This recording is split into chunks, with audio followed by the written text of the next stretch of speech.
Virtual court পরিচালনায় এখন পর্যন্ত কোনো সংকট নেই, বরং মামলা পরিচালনায় এসছে গতি, এমন মন্তব্য করেছেন অ্যাটর্নি জেনারেল রুহুল কুদ্দুস কাজল। দুপুরে হাইকোর্টে কথা জানান তিনি। চলমান জ্বালানি সংকট মোকাবেলায় এই উদ্যোগকে ইতিবাচক হিসেবেও উল্লেখ করেন অ্যাটর্নি জেনারেল। এদিকে আজ থেকে সুপ্রিম কোর্টে শুরু হয়েছে ভার্চুয়ালি বিচার কাজ। সপ্তাহে 2 দিন বুধ ও বৃহস্পতিবার চলবে এই ভার্চুয়াল কার্যক্রম।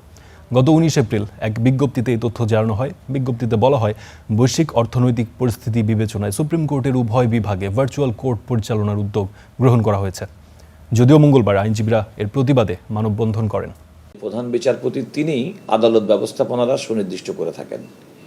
তিনি আদালতের পদ্ধতি, আদালতের বিচারকদের দায়িত্ব বন্টন থেকে শুরু করে সমস্ত কিছু কিন্তু তার উপরে নির্ভর করেন। উনি মনে করেছেন সপ্তাহে 2 দিন ভার্চুয়াল কোর্ট করলে সুবিধা হবে, সেই বিবেচনায় করে উনি এটা করেছেন। বর্তমান পরিস্থিতিতে ভার্চুয়াল কোর্ট অর্থাৎ অনলাইন আদালত ব্যবস্থার প্রয়োজন নেই।